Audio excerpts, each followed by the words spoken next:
America, it's time for some straight talk. You love your phone. Look at you. You hardly put it down. But you don't love that expensive wireless plan, do you? So what if I told you can keep that phone network and number 2 for a lot less? Well, this is me telling you, it's time to switch to Straight Talk, guys. Bring your own phone and get unlimited plans starting at just $45 a month on America's largest, most dependable 4G LTE networks. Straight Talk Wireless, only at Walmart. Savings may vary. Please refer always to the latest terms and conditions of service at straighttalk.com. Rockets GM made the big deal, brought in Chris Paul. Not done yet. Does he get Paul George? Does he get Carmelo Anthony? Answers to those questions and more. And another reminder, tomorrow night exclusively on ESPN and ESPN Deportes, it's the Battle of Brisbane.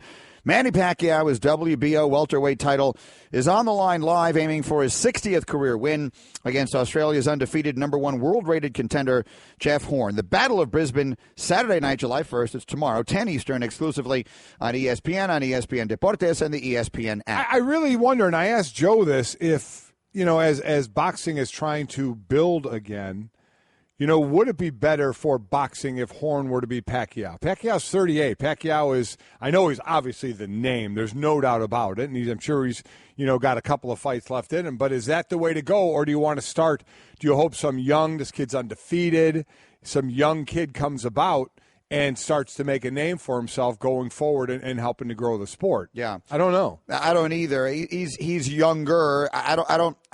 Unless we think that Joe Horn is suddenly going to become like a mega star. That I don't know, but what we do know is Pacquiao's shelf life is dwindling quickly. Here's what I think the best thing that could happen for boxing would be. If the fight itself is entertaining. If people who don't traditionally – here's what has happened to boxing.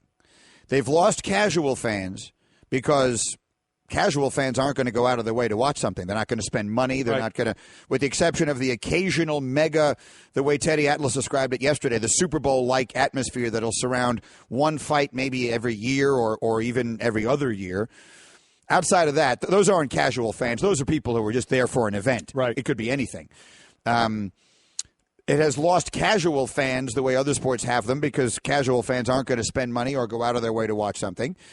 And it has also seen its primary fan base deteriorate and erode because you're not replacing older fans with newer fans. Right. I'll use your kids and my kids. I sat here for 4 hours with your son yesterday. He's never watched a fight on regular television his entire life. So, it's not like it's on every weekend. There's a good fight to watch on the way there is a good football game or a good basketball game or baseball game or whatever the case may be. And that's how you develop the next generation of fans. So the best thing that can happen for boxing is however many people tune in on ESPN to watch it tomorrow night. And I have no idea how many to expect. But however many people tune in to watch it, that they are entertained. Mm-hmm. And they say, oh, I liked that. Boxing is a good sport. The level of competition and all of that, the sweet science, everything about it is extraordinarily engrossing and entertaining, and I'm now going to be more interested in watching another fight. To me, that's the win, regardless of what else happens. Yeah, if it is entertaining, and as Joe said, that Horn, this is a kid who's going to come at Pacquiao, and Pacquiao hasn't had a knockout since 2009, but it could be right in the wheelhouse of Pacquiao to get one the way Horn may come at him. At least that's the breakdown of this fight. So we'll see. But more eyes, I'm sure, will be on more casual eyes. You're right, because they're not reaching into their pocket. Joseph T. tweets at us in relation to the conversation we just had with Coach Calipari. By the way, if you're just joining us, and a good job by the crew getting some of that into the open that quickly. Coach Calipari steadfastly denies having reached out to the Knicks about their opening his job of the president of basketball operations. And how that story, look, those stories don't write themselves. It came from somewhere. Someone has a vested interest in getting that out there. I can't tell you who it was. Was it Calipari in his camp because he likes that it works for him? Remember, Calipari is in the unique situation.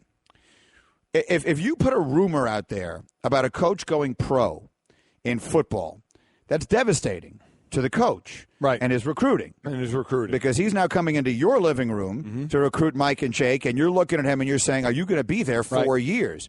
Well, Coach Cal doesn't have to say that. No, he doesn't. Because most the really significant moms and dads aren't expecting their kids to be there any more than 1 year. And my guy's going to only be there one. Yeah. That's it. So these rumors don't hurt him. Right. So, do they come from his side? Who the heck knows where they come from? I don't know, but again, Nick Saban gets more money now. Right. So that's how it works. His agent immediately calls the school and say, listen, Calipari might get a load of money in the NBA. You got to pay Nick more. I mean, there is actually a story about that Coach Cal, in June of 2014, Coach Cal agreed to a 7-year extension worth $52.5 million. That came 2 days after Alabama extended Nick Saban. I mean, that's like the arms race between those two guys. But that aside, the topic of one and dones, what should we do, let players go, etc. Joseph tweets at me, Greeny, I disagree. It is about what's best for the NBA. The NBA is a business like any other, trying to do what works for them. And of course I understand that. And of course I get that should be their consideration. But there should be someone out there saying, this isn't right. It just isn't right. The NBA is, I don't care what the legal definition of the term is. It's a monopoly. If you want to make a living in the United States of America playing basketball, there's really only one way to do it. And I'd say the same thing about football. And to deprive a person, regardless of, in this case, his age, of millions of dollars that someone would willingly give him. I'm not mandating the teams draft 17-year-old kids or 18-year-old kids by any means. You don't have to take them. I mean, I think the highest profile high school kid that was, from a year ago would have been Lonzo. But whoever, whether it's Lonzo or Markelle Fultz or Jason Tatum or De'Aaron Fox or Josh Jackson or whoever it is, no one is telling the NBA general managers, you must draft these guys. If they're going to willingly draft these guys and give them millions of dollars, there was just something about it that does not sit right with me to create a rule that says you can't do that. It's one thing you can't be a surgeon without going through, obviously all kinds of medical training and things like that. Doogie Howser. Exactly. You can be a basketball player. You absolutely can be a basketball player. And so to me, it just doesn't seem right. I get what you're saying. But I like to look at all things. And do you just say everybody can come out, you can do whatever you want, and it be damned to anybody it may hurt because it's your decision and you got to live with it? What happens to guys that just want to go to the NBA, make themselves available for the draft, and don't get drafted? Remember, this isn't 7 rounds, 10 rounds, 12 rounds, 100 rounds. This is 2 rounds. This is 60 players, give or take. And that's all it is. So now you don't get drafted. Do you have the ability to still go to college? Are you done with that? Are you now out on your own? I mean, I don't think it's wrong to think of those things and maybe not just say, well, that's his decision. That's some 17-year-old, 18-year-old's decision. He chose to do that. He chose to listen to all the other adults in his life and do that. While I get it, it is his decision. I understand that. Is there no responsibility to think of that side of it at all by just saying, you know what, let's make it a year? That way they have to at least be in a year. They can get evaluated. They can decide if they want to go. And if they don't like where they're evaluated, they can stay in college. And to me, there's a little bit of a cocoon, a safeness to that, instead of just saying everybody's out on their own, especially when this affects so few people. You're affecting so few people. So, yes, are you denying that initial right of 5, 4, 3 players to leave at 18 years old and go into the NBA? But what about the 10 others that think they're going to the NBA, don't make it into the draft, and then are wondering, okay, what the hell do I do now? I don't know. I mean, there is that side of it that I think is worth looking at. It is. That isn't the reason they do it, by the way, just to be clear. No. And I know you know that. But just for everybody listening, I completely understand that by no means that's an unintended consequence of this rule. No. But my point is, shouldn't you think of all kinds? I'm not saying that leads your thought process, but it is part of the thought process. Okay, if we do this, this can benefit us. Should we think of any ancillary thing that can go that can be potentially bad to a group of people if we can't get these 4 players when they're 18, but we know we can get them when they're 19? Does that save 10 other kids from making an awful mistake and being nowhere unless you create a rule that says if you don't get drafted out of high school, you can still go to college on a scholarship? It's a legitimate point. I can't argue with the validity of the question. All right, Mike and Mike, let's just quickly get back For those of you just waking up and didn't hear it, what a terrible story. Purely within the context of sports, this was really a tragic story. It isn't. Nobody died here. But what a horrible story for what happened with this kid, Dustin Fowler. If you haven't seen it, so he gets called up by the Yankees. He's a 22-year-old kid. He flies from Syracuse to Chicago in a hurry to make his major league debut. And any one of us who appreciates and loves sports, you know the legendary nature, the magical, mystical quality of that getting called up to the show. Right. Getting called up to the bigs. These kids, they work their whole lives for it, and they go to the minors, and they're riding the buses and all that, and then the very select few get a chance to go play Major League Baseball. He got the call so quickly that his family actually flew to Houston, which is where the Yankees will be starting tonight. But he went to Chicago because they were playing the final game of a series there, and he started in right field last night in place of Aaron Judge, who was DHing. They go through the top of the first inning. They get to the bottom of the first. This kid, Dustin Fowler, in his Major League debut, is scheduled to lead off the top of the second. Playing right field in the bottom of the first, a screaming line drive is hit up the right field line, right in foul territory, right by where the seats are. He goes racing over there, and he's known for his speed, and you can see it. He is tearing after this ball. Yeah. Smashes into the fence there, the little low-level fence. And, Mike, what did he do? Well, he ruptured his patellar tendon is what he did. Again, the tendon that connects the tibia and runs up the knee and then connects the quad, the big muscle in the upper part of your leg. And he ruptured it. Now, there's ways you can tear it completely. You can tear it partially. You can have tendinitis. That's like jumper's knee, the bottom of your knee. That's painful and hurts.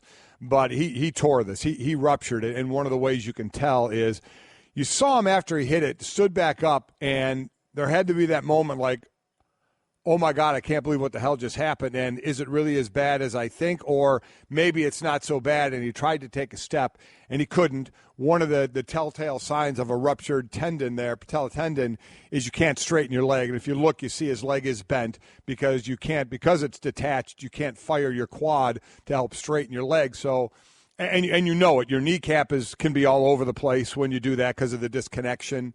And it is a shame.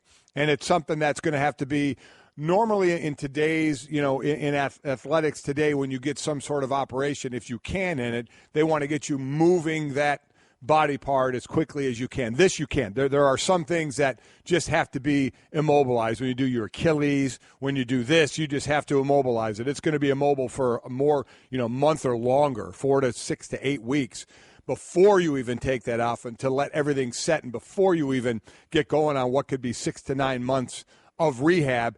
And this kid was built on one of the things he's built on is speed. Does it affect it? Glass half full. He is 22. He's young.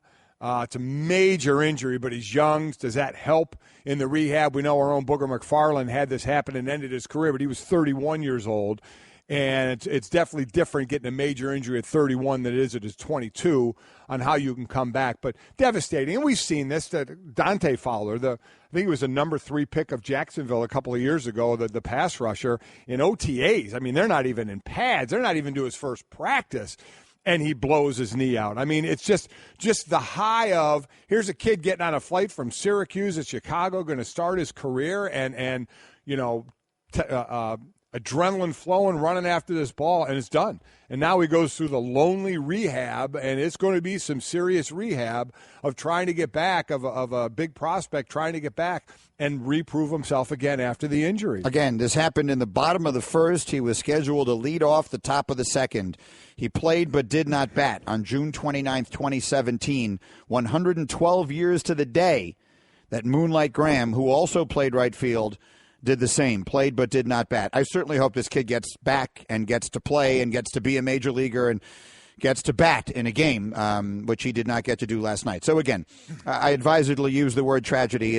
No one died here. Yeah. But, for the family, for him, I mean, that's got to feel – I can't even fathom what must be going through his mind. As I said, he's not the first player to get hurt or the first young player to get hurt, but just given the circumstances, when you line it all up, it's just – wow, you hustle to get there. Your family can't even make it there, so they're going to be at the next stop, and then next thing you know, you got to hit the operating room and get repaired. Here was his manager last night, Joe Girardi.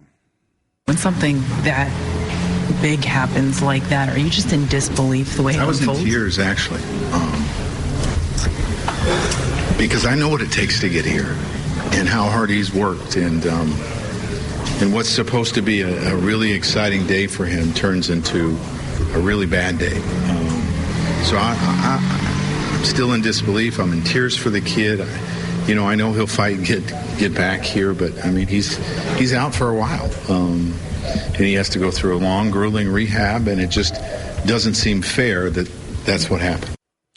And now another part of him gets tested. I don't know his history. I don't know if he's had other injuries before. It doesn't sound like he's had a major injury before, but you play long enough, you're going to have, minor injuries here and there. But if this is his first major injury, it's a test. It's a test mentally, Greeny. I'll tell you what, because you can be like you're part of the team all you want, but you're not, man. I mean, you are doing a lot of it on your own with one other trainer, one other person, rehab person, and it is grueling. And many people, forgetting just athletes, many people in any walk of life have to go through that, and that is a real mental test just to get back, let alone to now try and get back and to be at Major League Baseball level. Mike and Mike, presented by Progressive Insurance. Our guests, like Stephen A. Smith, shortly on the Shell Pennzoil Performance Line.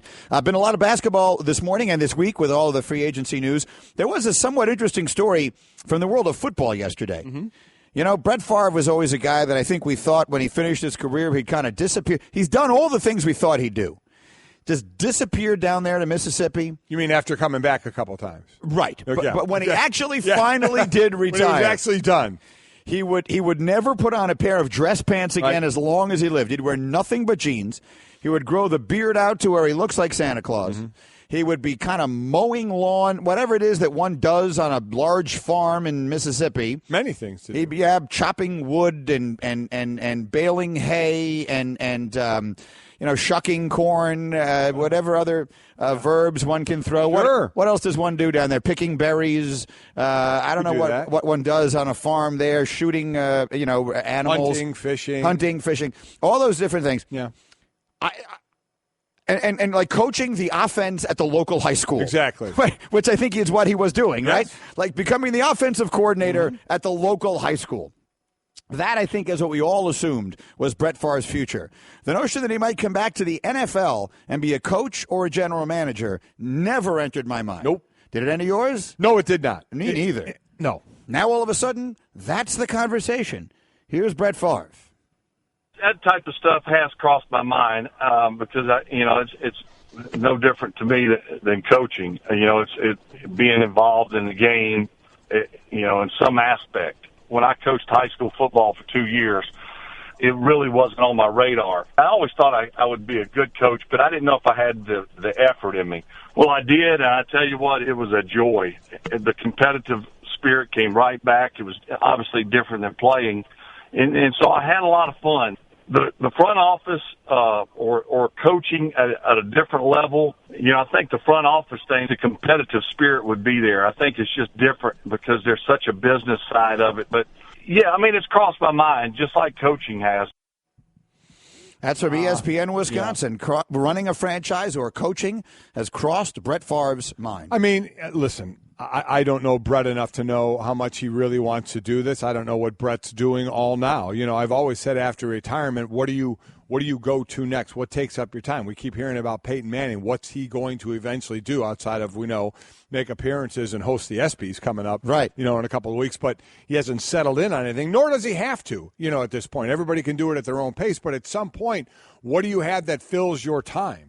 To your point, there's only so much, bales of hay you want to toss, or things that you want to do like that. Do you want to go do something else? Maybe you're perfectly content doing that at the local high school? Or if you want, if all of a sudden you're like, this isn't enough, I need more. And players can be that way. Players try and fill that where at first they got away from it. They were tired of it. They needed to get away from it. And then you're like, you miss that more and more the longer you get away from it. No, you can't do it, but can you still be involved in it? It's a lot, though, for a guy that loves hanging out, and we all know him, loves to wear his jeans, does his jean commercial, loves to hang out in his farm. we all just sit there and try and picture in our mind, could you picture him coaching in the NFL, putting all that time in almost year-round or at the GM level, putting in the traveling and looking at guys and watching and doing all the things you need to do? It doesn't seem like you could picture him doing that, but you never know. I mean, you never know what's getting ready for him to want to do to fill his time. Personally, I don't see that happening to make that commitment because he even talked about it in there. It's certainly different than going down to the local high school and running the offense, and then running or coaching an NFL team. And I'm sure he obviously knows that. And I think that would be – I think we'd all like it. I remember talking when Bud Carson wanted me to do it. I would love to have coached. But I thought of the vagabond lifestyle and thought, there is no way. Now, for Brett Favre's treated a little bit differently. I'm sure he would get a heck of a lot of time maybe in one spot, but you never know. At some point now you're doing something. You're not a player anymore, so now you're based on, okay, if you're a coach, what's with that staff? If you're a GM, what kind of team are you putting together? And if it ain't working, you're gone, So I don't know. To me, I don't know, and I don't know him well enough to know the answer, but of just an opinion, is he ready to put that kind of time commitment into it? Yeah. How many guys who don't have to will? We watch the evolution of that. Players used to aspire to become coaches. Then we saw a group of players that aspired to become front office guys. I'm an executive. I can do all that kind of stuff because of the increased sort of sophistication of understanding of the sport. Now, guys who make the kind of money Brett Favre did, who make the kind of money Peyton Manning did, who made the kind of money Derek Jeter did, and the baseball players make infinitely more. They want to be owners. Right. They want to buy a team. They want to have like a controlling interest in a team. They want to be in the room where it happens, to quote Hamilton. They want to be in those owners' meetings and stuff like that, like Michael Jordan.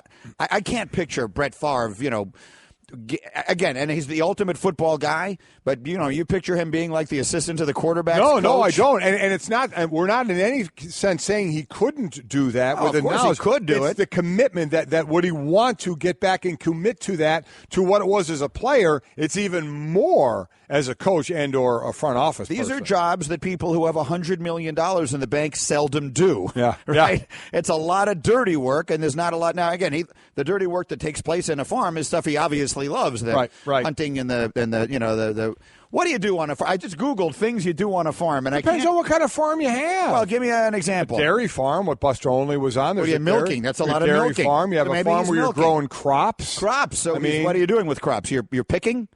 What do you do with crops exactly? Well, if it's a lot of crops, you have a machine that does that, my friend. Well, you ain't going out there. I can see Brett out there on that thing, riding around. Combine or something, He's going to the combine? No, the machine is called a combine.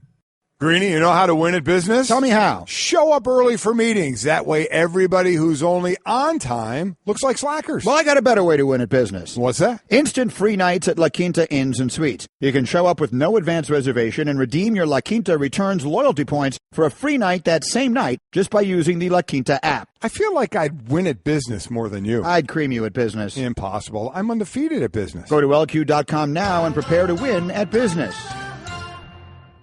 All right, we've been mentioning all week long the Battle of Brisbane tomorrow night, the big fight that we have for you on ESPN featuring Manny Pacquiao, and getting you set for it will be a special edition of First Take tonight, a primetime special on ESPN, 90 minutes, 8 to 9:30 Eastern Time, with two of our best boxing guys, Stephen A. and Max. Obviously, they're breaking down the fight. Max Kellerman, who, for those of you who don't know, does boxing and has for years and years, and is one of the foremost fight people in the world, as is Stephen A. So, Steve, first of all, this has got to be the worst vacation of all time. I mean, you've been on vacation for like 3 days. I think I've talked to you every day since. Well, I was on vacation since last Friday, and I've been on the air every day since. Saturday, Sunday, Monday, Tuesday, Wednesday, and Thursday. So it's been an adventure, but no worries. Once the fight is over, I promise you I will be disappearing to an undisclosed location. No worries there. Steven, have you ever heard of the word no when somebody calls you? Just no, I'm on vacation. I got to admit, guys, it's something that I need to learn, but I got to tell you, and I mean this sincerely, it's not just about the job, it's about the colleagues. I love both of you guys, and I love a lot of people that I work with. And when they call me up and they say they need me, I try to be there. I love what I do and what have you, but I also love the guys that I work with and the girls. And if anybody needs me, and I know it's just going to require a few minutes out of my time, it's virtually impossible to me to say no.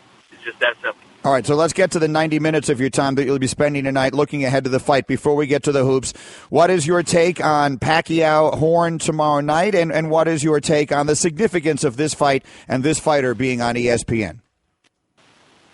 Well, the significance of this fight, I mean, the bottom line is this. I've been an advocate. I grew up watching Howard Cosell on The Wide World of Sports when they used to have boxing on ABC at 4:30 in the afternoon.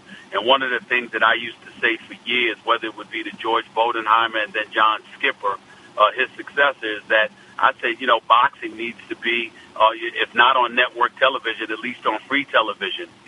Somehow, some way, we got to get away from every fight being on pay-per-view. We got to get some marquee guys on free television because other than basketball, my second love is actually boxing. NFL is third on the list. I love me some big-time boxing. And Pacquiao is big time. He may not be what he used to be in some people's eyes, but people keep forgetting, with the exception of the knockout loss to Juan Manuel Marquez.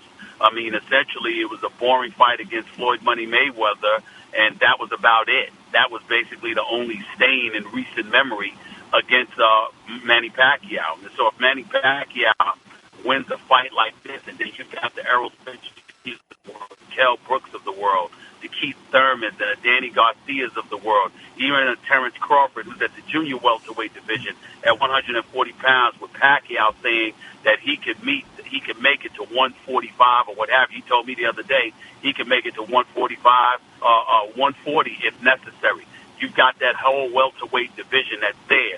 Pacquiao needs to put forth a good showing against an undefeated fighter from Brisbane, Australia. He does that, then you're talking about Manny Pacquiao. Everybody's assuming he's just waiting to go up against Mayweather. Well, he told me no. He'd like to fight those marquee guys, those young lions, and seeing one of those young lions go Manny Pacquiao is something that would be incredibly, incredibly interesting. So I just think it's great that ESPN has the fight on its airwaves, that it's going to be free, and I hope to see a hell of a lot more of those fights because I think it's great for boxing. All right, and it's great for all of us as well. So you said, see a hell of a lot more boxing. So let me take the other side of this. We're talking about the long-range future of boxing here. We're talking about, casual eyes being on these fights because they don't have to reach into their pocket. Manny Pacquiao, no doubt a big name, but 38 years old, no doubt coming to the end of his career. Jeff Horn, undefeated, 29 years old, got a lot more career left. Would it be better for the casual fan to lock on to somebody new if Horn were to have a fantastic fight, get a big win here, and start his ascent, or a little more of his ascent, as a younger boxer going further into the future with boxing? I just don't see that, Golic, because it's funny. Joe Horn, yes, undefeated, 16-0, 11 KOs, fair enough. But Joe Horn from Australia is not somebody I think is going to necessarily resonate in a regard to the level that a Manny Pacquiao has resonated. That's number one. Number two, we've seen plenty of older fighters still put on the show and show their greatness. Number three, Manny Pacquiao, still lightning quick, still powerful. What has happened is that, again, he had that one knockout loss, and outside of that, the boring fight against Floyd Money Mayweather. I also think you have to take this into consideration. Big names do sell, and we get that. We understand it. Seeing them on free TV definitely helps. But the other thing that helps, and we have to give credit where credit is due, I think Dana White of the UFC has done a tremendous, tremendous service to pugilism. And here is why.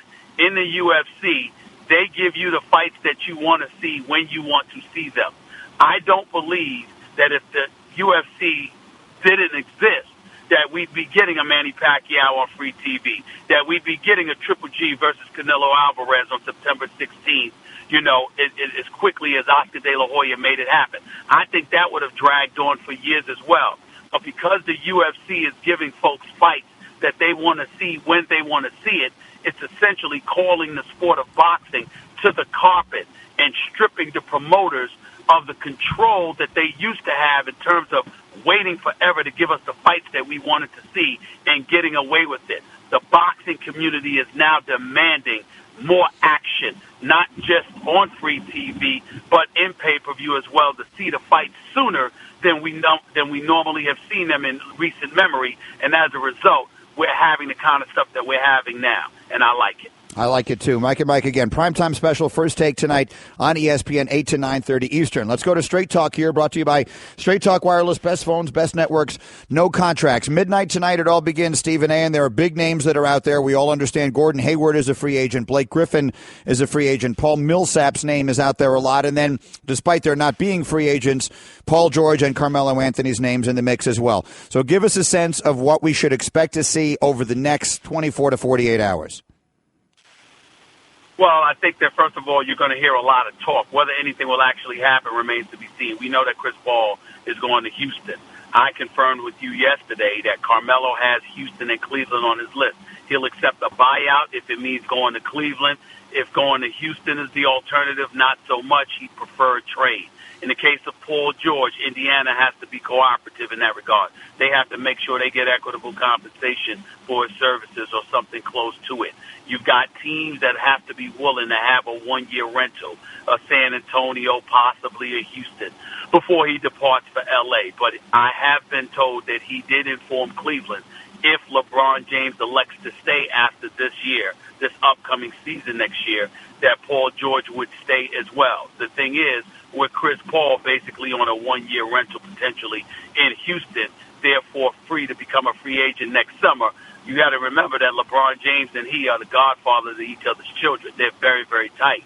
And it's not beyond the realm of comprehension that LeBron James, who will be, sought after, obviously, and will get to dictate his own terms, we're not certain whether or not he'll elect to stay in Cleveland. He'll decide to go to Los Angeles or, who knows, Houston or somebody else. We just don't know right now because everybody will find a way to make room to acquire LeBron James. So you've got all of that going on right now. I think Gordon Hayward will probably end up in Boston. I think he opted out of Utah for a reason, the opportunity to go to Boston to be on a championship contender while playing for his old coach in Brad Stevens is something that's incredibly appealing to him. I know Boston thinks that they have the edge with him, even though Miami is in the mix, and Pat Riley and those boys are going to make a push for Gordon Hayward as well. So we've got all of that going on, and it's just no telling what's going to transpire. L.A., Miami, Houston, right now are the teams that you need to keep your eyes on in terms of these free agents that are going to be available come midnight. It is Stephen A. Smith, and again, the First Take Primetime Special tonight on ESPN, 8 to 9:30 Eastern, looking ahead to the big fight tomorrow. Thank you so much, Steve. We'll be watching tonight. Thanks, Steve. Thanks a lot, guys. Take care. That's Stephen A. Straight Talk Wireless, nationwide coverage on America's largest and most dependable 4G LTE networks. A lot that we covered there. I'll take a quick break, come back and react. Two quick things. One, I'm on vacation. He's a better man than me. I'm not answering a phone. Gotcha. Yeah, and number two, what a great position to be in if you're a guy like Gordon Hayward, where you can opt out of a deal that's going to pay you almost $17 million because you'll get like 20 to 25 mil or more a year. It's just what a sport. Although, have you seen the battle that is brewing within one family? Oh, yes. Over Gordon Hayward's services. If you haven't seen it, this is cool. This is a fascinating story, and we'll tell it to you next. Daddy, where do babies come from? Honey? Mommy went to the store. Oh, well, you see, there's a mommy and a daddy, right? Right. And see, when they call Geico, they could save a bunch of money on car insurance. Oh, really? And that makes them happy? Yes, that makes them very happy. That's good. Yeah. Well, I'm glad we could have this talk, Sunshine. Geico, because saving 15% or more on car insurance is always a great answer. Daryl Morey, the general manager of the Rockets, is on the way shortly. They made the big deal this week with Chris Paul, and I liked what he said. I happen to like Daryl. I only got to know him a little because he's a Northwestern guy, so we were in Salt Lake City together for the Northwestern tournament games, and we were just chatting a little bit. So I'm inclined to like him. But what he said about Chris Paul, you weren't here yesterday, Mike, but what he said was basically this. The question was, why didn't you wait for him to become a free agent? And to be clear, Chris Paul wasn't doing this as a free agent. Chris Paul manipulated the system. He's the president of the PA. He understands it brilliantly. Yeah, he did. He had to do it the way he did it in order to maintain his bird rights and maintain the ability to be a free agent again next year. You can't play the system any better than he did.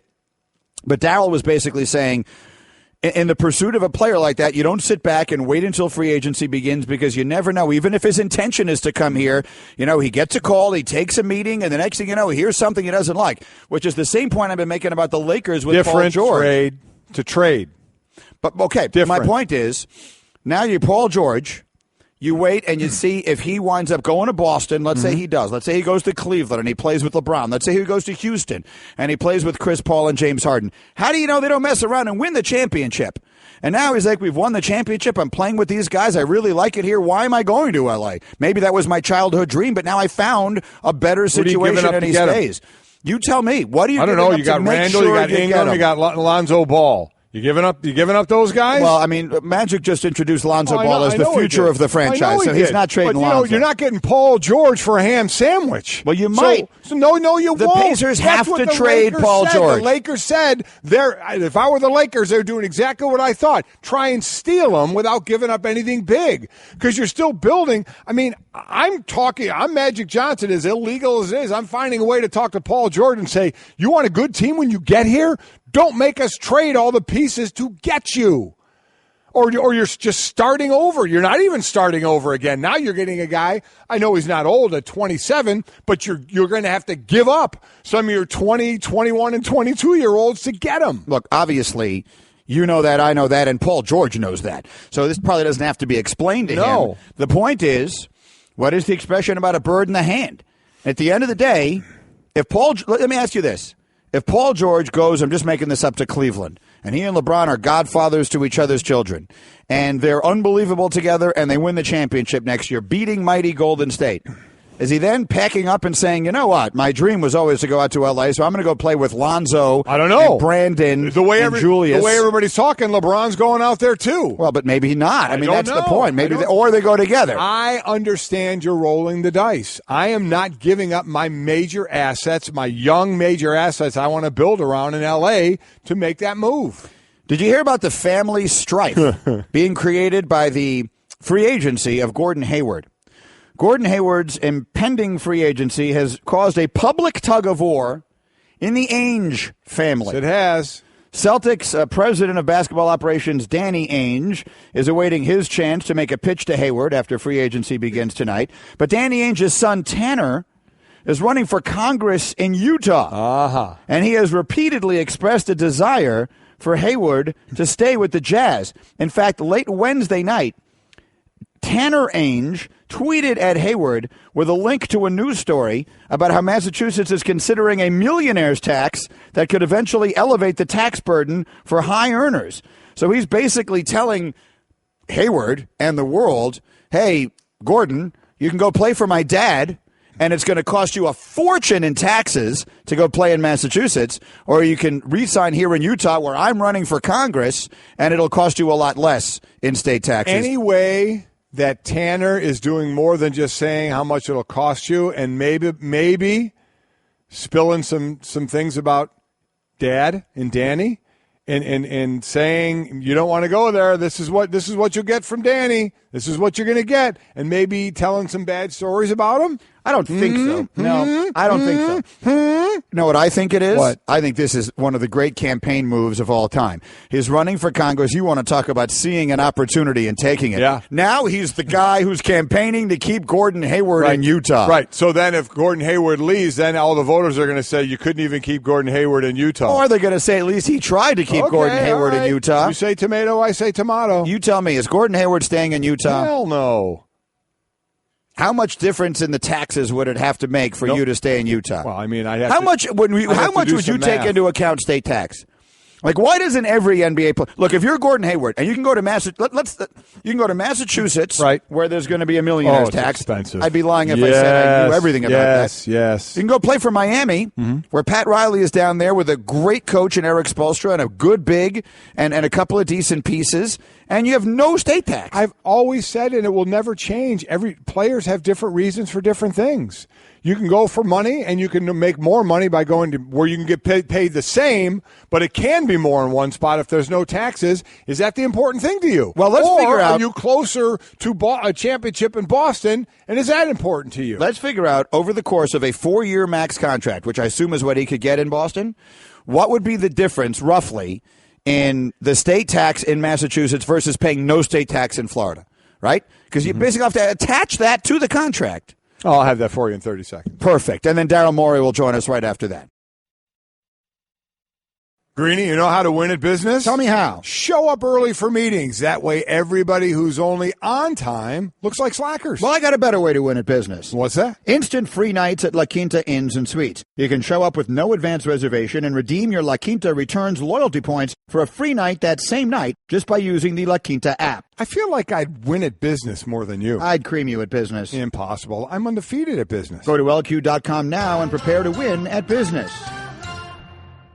Let's get Daryl Morey into the conversation. The Houston Rockets, an extraordinarily aggressive move the other day, bringing in Chris Paul, who will team with James Harden for a backcourt that people are talking about as the best in the sport and potentially one of the best ever. Their GM, Daryl Morey, is with us on the Shell Pennzoil Performance Line. Good morning, Daryl. Good morning. Thanks for having me on. Always a pleasure. So let's start with this. Obviously, you take two individual stars. Sounds like a no-brainer, but they are two guys who play with the basketball in their hands. So give me a sense of the conversations that you and Mike D'Antoni had before you made the decision to go out and make this deal about how he envisions the two of those guys playing together. Coach D'Antoni, it was a pretty simple conversation. We talked about bringing him in, and obviously the fact that both of them are the two best in the game with the ball, arguably. And Mike said, "Daryl, don't even think about it. I know it'll work. I've worked with both of them together on USA Basketball. It's a no-brainer. This is going to be a tremendous upgrade." And certainly giving up players to get that, I would imagine if you could take us through the process of knowing, as you were doing this, knowing that there was still plenty more to do. Yeah, we obviously right now we have 6 rotation players, obviously 6 very good ones in our minds, but we got a long way to go from 6 to 15. One of the reasons we did this trade early is it gives us our mid-level, our biannual. We got non-bird. We also have a trade exception in the 10 to 12 million range. So we got to go and try and get closer to Golden State by rounding our roster out 8 to 10 and seeing if we can do any other upgrades.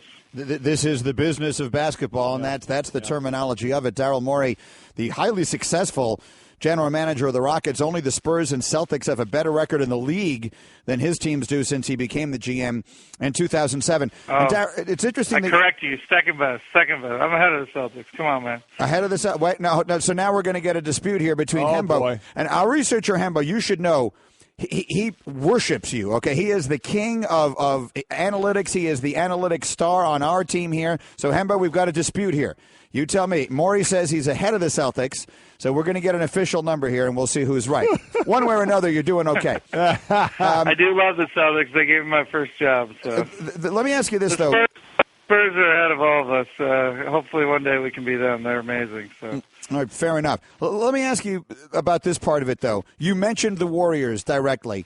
How has what they have done informed the rest of the league's act? How much of them forming that group has dictated to you what you must do from the seat in which you sit?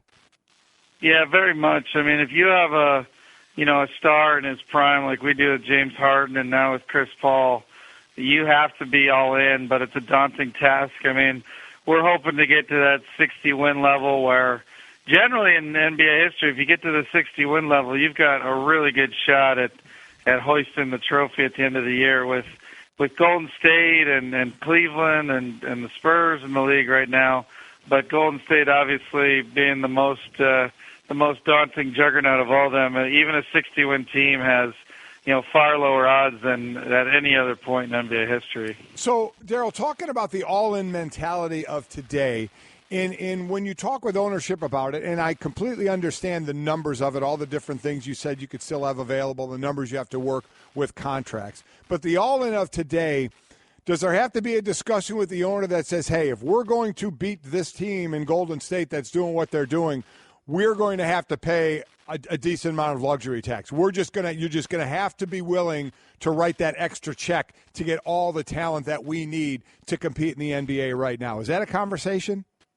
Yeah, absolutely. It's not just luxury tax. That's actually never a conversation with my owner because he's been spending big time since I got here 11 years ago.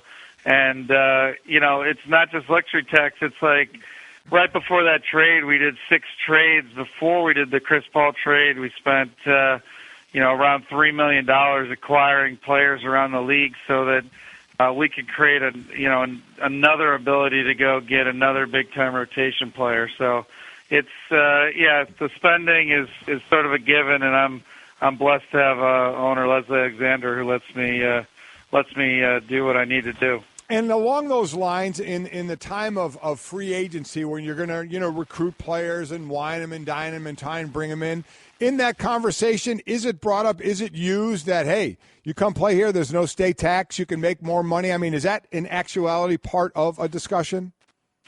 Yeah, it is actually. It's not just on the court. It's a lot of, especially big-time players, it's off the court. And, we can't do much more than just point out the fact that obviously Texas is a big tax advantage state. And, in this competition of 30 where only one team wins, you have to use every tool to your advantage. And we obviously point that out to players.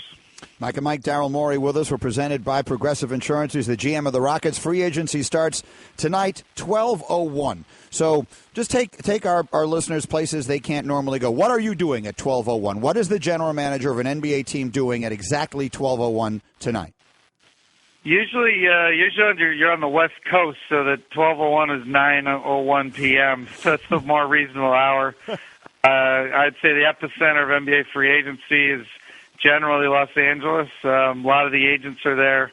A lot of the players are there. And again, you can have a dinner at 9:15 or so, 9:30, and just sit down with the players. So tonight we're hoping to meet with some players in Los Angeles. Maybe 9:30, 10 o'clock, and then Saturday hoping to meet with 3 or 4 more in Los Angeles, and often you do have to fly to other cities as well. I think in years past, I started in L.A., end up in Orlando, then Vegas, then back to New York, then back to Los Angeles. It's a lot of flights, because we like to meet people in person.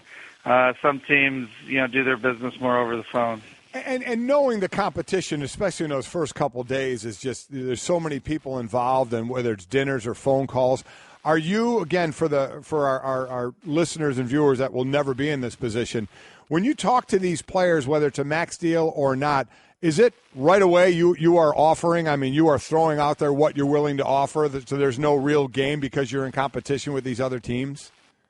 Yeah, the first day or two, you're pretty much out there with offers right away, and often those are dictated by the collective bargaining agreement. Either it's a max player, so you're giving them the max, or you have the tools like we do, mid-level biannual, where the number is set, and you're actually hoping that they take a little less with you at that number relative to teams with full cap room can give them. So a lot of times the CBA dictates the number. I would say that's about 60, 70% of the time. The rest of the time, yeah, you're fighting on numbers between 1 and 10 million, where you're debating with the agent back and forth. But that usually hits, maybe days, a little bit into day 2, maybe through days, 5 or so. So along those days, if I'm not getting a call until after the 4th of July, I'm going to be disappointed. Oh, if you're not getting a call before the 4th of July, you're probably not even getting minimum, frankly. So it's not. You should probably be looking at Europe at that point. Yes. Story of my life. Okay, Mike and Northwestern Zone. Daryl Morey, the general manager of the Rockets, and so that's of course free agency. I'm sorry. I said go Cats. Oh yeah, absolutely.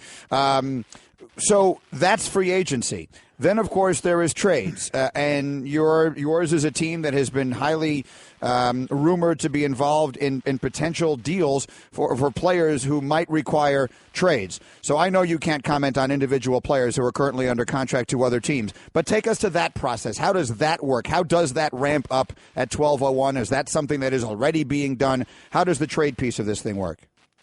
Well, trades you're allowed to talk about earlier. So, yeah, all those bigger names that everyone sees in the news right now, they want to change team. Those conversations have been going on for quite a while at this point. So that's an ongoing discussion where, depending on the GMs involved and their personal styles, sometimes it can go longer, sometimes it can go quicker. When the Clippers approached us about maybe doing an opt-in trade with Chris Paul, I mean, we moved very quickly because we knew if it got to free agency, now we're competing with all 30 teams to sign him. So opt-in trade was something that was very attractive, and it also left us with lots of flexibility to get free agents, tomorrow, or I guess today and tomorrow, relative to we would have just had minimums otherwise.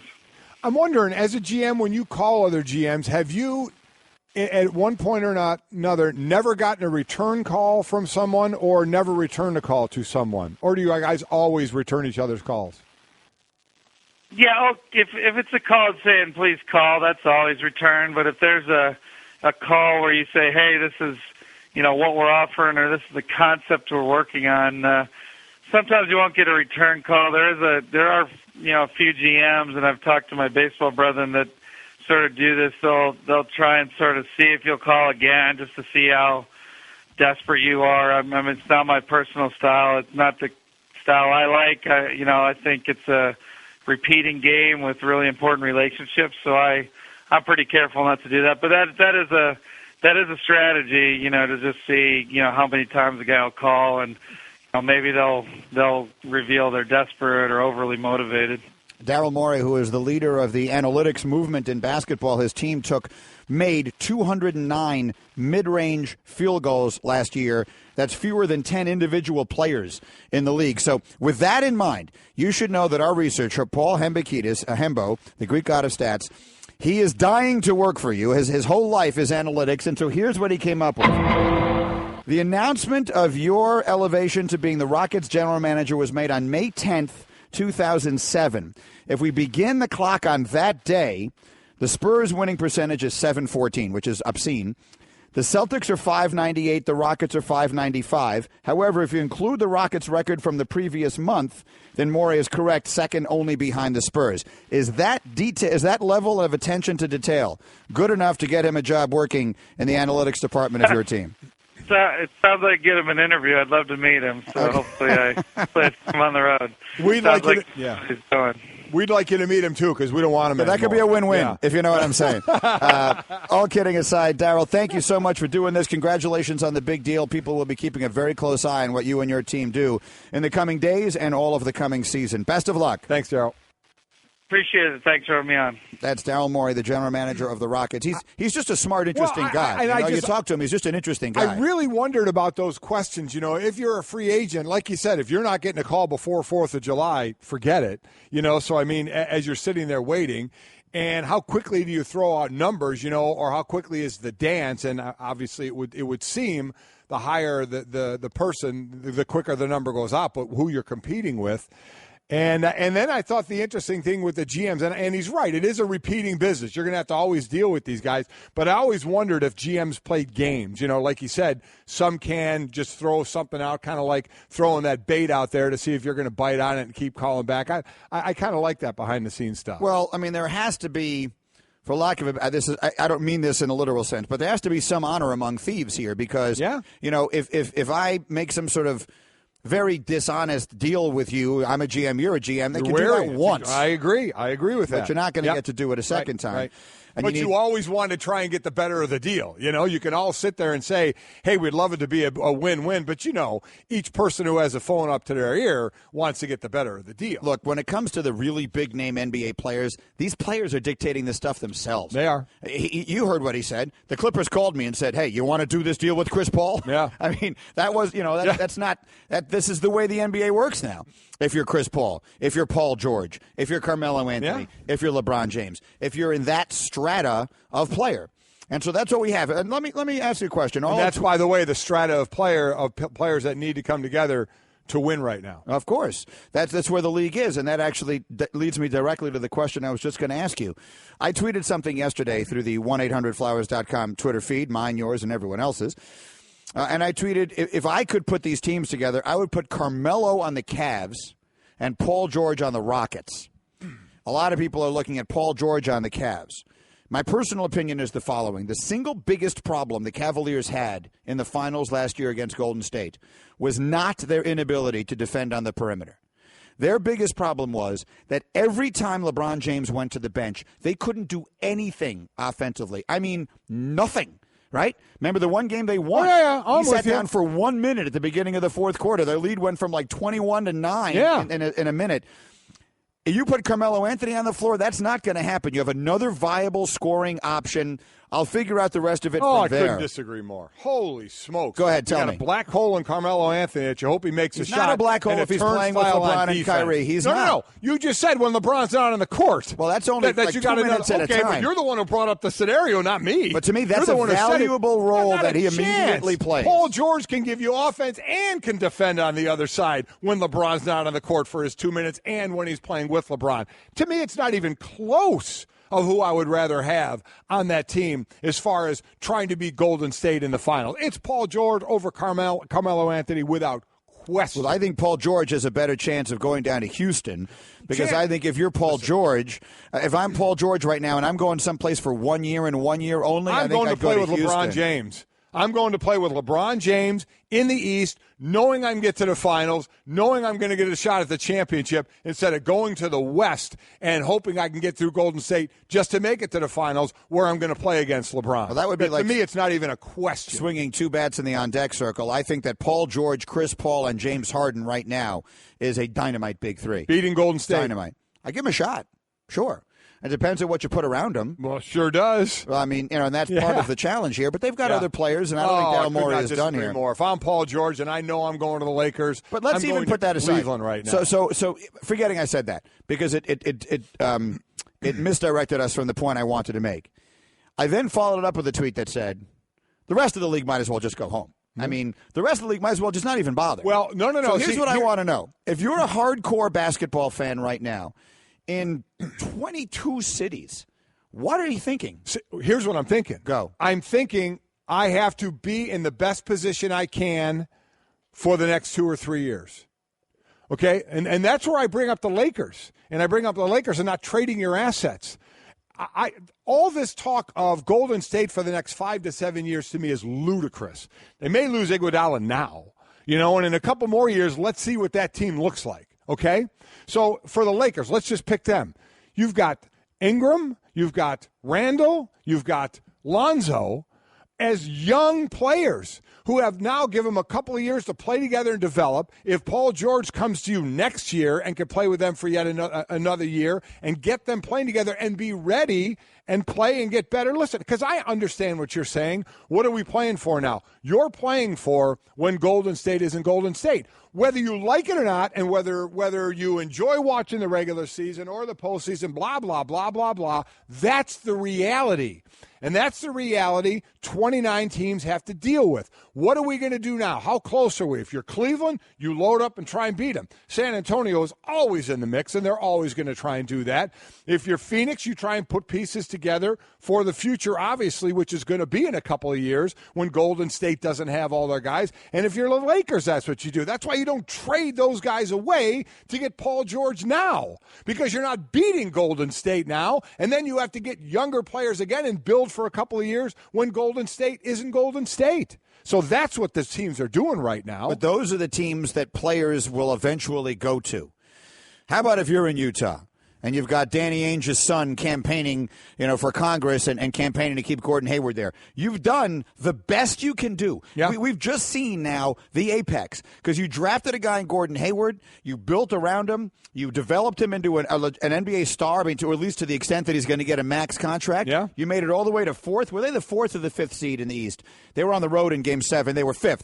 Right. You made it all the way to 5th, but they were like neck and neck for 4. They win a series. Yes. And now he's going to leave, and now you're done. So that's it. You've now seen the elevator gone to the top floor of what the Utah Jazz, a franchise that had Karl Malone and John Stockton and went to back-to-back finals 20 years ago. That's the elevator going to the ceiling of what that team can accomplish in the modern NBA. No, it's not, because you have a couple of teams to look at. What's been a putrid team not going anywhere? Minnesota. Look at them now, and it takes time. Look at Philadelphia. Sam Hinkie again. I mean, he's not there anymore, but and you hated it when it was going on, but look where the potential is right now. So that's unfortunately, that's the realistic view that you have to take, that it may take a while, and we're going to lose our guy here. But, boy, if it starts with that one, Karl Anthony Towns, you had Wiggins there, you trade, you get Jimmy Butler, and all of a sudden, what are we talking about with Minnesota? It's the last time we were talking about Minnesota.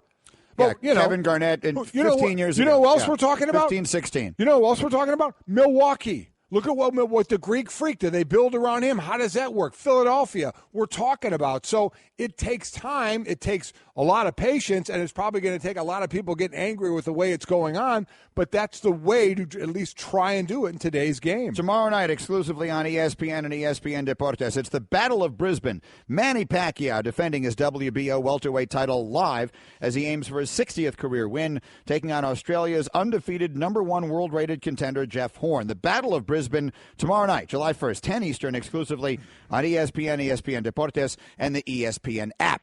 Greeny, you know how to win at business? Tell me how. Show up early for meetings. That way everybody who's only on time looks like slackers. Well, I got a better way to win at business. What's that? Instant free nights at La Quinta Inns and Suites. You can show up with no advance reservation and redeem your La Quinta Returns loyalty points for a free night that same night just by using the La Quinta app. I feel like I'd win at business more than you. I'd cream you at business. Impossible. I'm undefeated at business. Go to LQ.com now and prepare to win at business.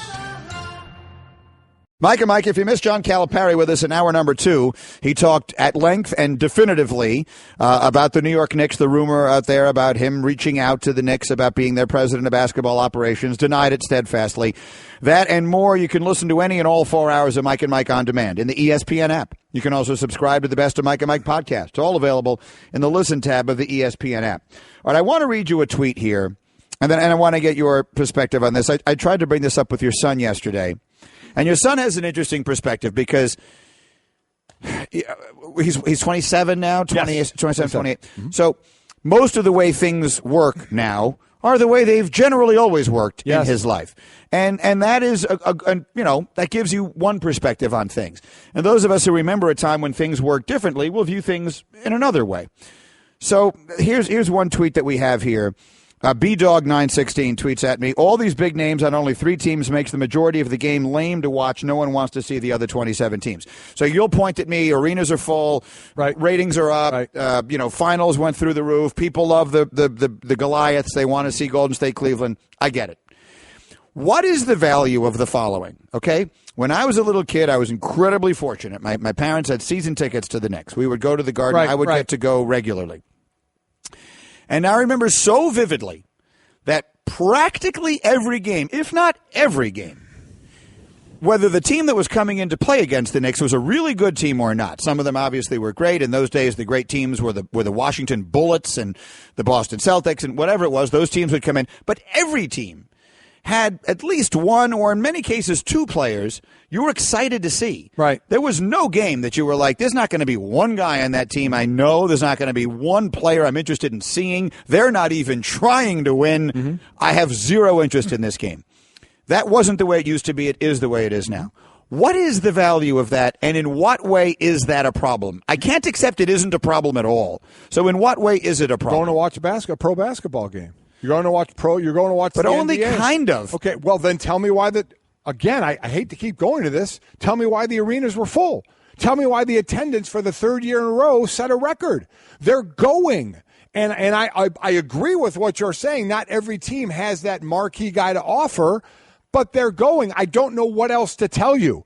It would be like going to a grocery store when you can't find a can of tuna on the shelf because everybody's buying it all the time, and you're telling me there's something wrong with the tuna. Really? Is there? It's never on the shelf. So I don't know how to answer that.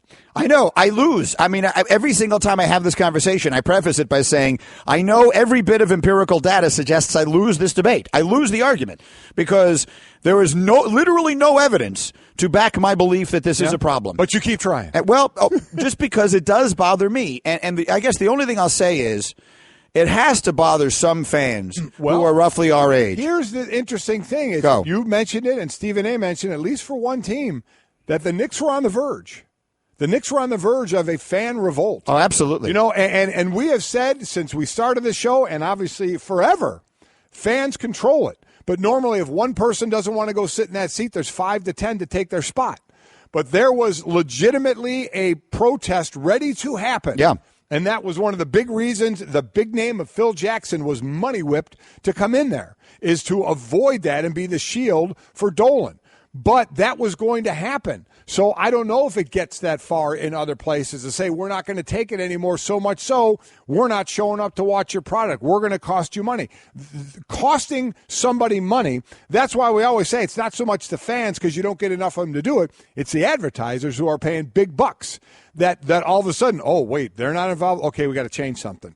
But nothing has happened to make you say we got to change something. If Carmelo Anthony, Paul George, and Gordon Hayward all change teams this summer, and I am on record as of this moment predicting they all will, we are likely to have 4 teams next year that have at least 3 All-Stars. The Warriors, the Rockets, the Cavaliers, and the Celtics. 4 teams, 3 All-Stars each. Is that a good or a bad thing? We just had a season this year where you could have asked somebody with a small amount of knowledge in the NBA, and they would have said Golden State and Cleveland are meeting in the finals. So this year you get 2 more teams to add to that, and we're going to say it's worse? It can't, from your perspective, it can't get any worse than it was last year. July 4th. This is the weekend, gang, when Kevin Durant was in the Hamptons, having suitors come to him. And he decided he's right after that trip going to Golden State. We knew in July what the finals were going to be. Now, we didn't realize that the 2 teams were barely going to lose or get challenged all the way there, but we thought that could happen, and it did. It can't get, from your perspective, Greeny, how can it get worse?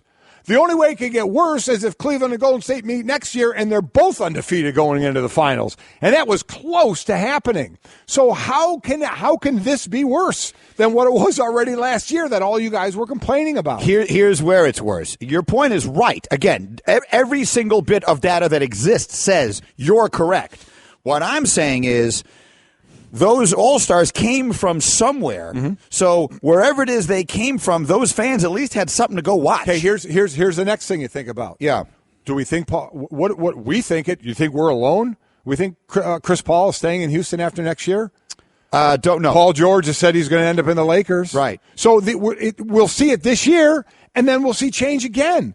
The only consistency of the NBA is the constant change that's going on. So what happens then? Who gets the guy next? So we talk about the offseason and how intriguing it is. So we see if that keeps going and what team benefits from that next year. Someone whose Twitter handle is it's MMM. Would you go or just or it can't be maybe it's because that's HM. How about Could be. It could be any of those. Could there be a space then? Well, there isn't one. So it's MMM. I really hope it's a good tweet now. Tweets, why are NBA players not all moving to the East? It's a better chance to win. Listen, I agree. Now, unless you're moving to you'd really have to come together in the East because unless you're going to play with LeBron. Well, Boston would be the place to go because they're already good, and if Hayward goes there and somehow George goes there. What if players hooked up in Washington? Yeah. With John Wall. Sure. I mean, and Bradley Beal. Bradley Beal. Yeah. I mean, the big guy. What would we be saying? You taking John Wall or Isaiah Thomas as your point guard? I mean, Isaiah Thomas had a year that deserves respect, but your answer to your question is... I agree, but I'm taking John Wall. Yeah. So, I mean, there could be a couple of teams in the East that if you loaded up on, could challenge Cleveland depending on what they do. All right, we'll see.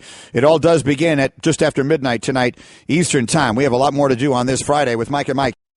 Okay, Kevin, for the grand prize of $1 million, what color is the White House? I know this.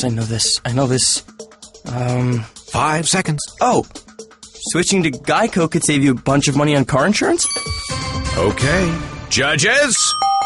That's true, Kevin. They'll allow it. Congratulations. You're a winner. Woo! Geico, because saving 15% or more on car insurance is always a great answer. Steve Schisler tweets at us, curious your opinion on why the NFL and NBA don't have an established minor league system like baseball does. Listen, I've been saying that forever for the NFL. Can they do it? Sure they can. That was NFL Europe. And that was NFL Europe, but it was ungodly expensive. That's the point. To have an entire, but they could do it here. But that's expensive. It costs a lot of money to put on football games and injuries. Right now, they're bringing in $10 to $12 billion a year. And football is still the most popular sport. I know the ratings were down last year, right? We'll see this year. Can they be forced into it? Will the product become such in a way that the ratings stay down and they need better players, so they think they need to develop them more to do that? Right now, they don't have to. Would it be great for players to have more players have the opportunity to grow and get fundamentally better and play better? Absolutely. But right now, what's the incentive of the NFL to spend all that money on it? I wish they would. They have practice squads, right? So, I mean, you already are giving people opportunity. Let me say this. I can't prove the statement I'm about to make, but I am as certain of it as I can be. There are a variety of factors that contributed to the NFL's ratings being down last season. I'm telling you right now, the quality and caliber of the players themselves was not one of them. Zero. I would say that was 0% of what was going on. Now, whether you think the games themselves were a tad flat, that perhaps is the case, and part of that, I think, has to do with a lot of strategy stuff. I mean, the all these little passes to the back or take two steps backwards. I mean, there's a lot of that kind of stuff in the sport that I just think is a little bit less interesting to watch. But generally, the bubble screens and all that kind of stuff, that's what's going on in the NFL. It's a little bit less exciting. Yeah, no, I get it. It used to be, but it's nothing to do with the caliber of the players. I don't think you'll see a league like there was in Europe. I wish there was.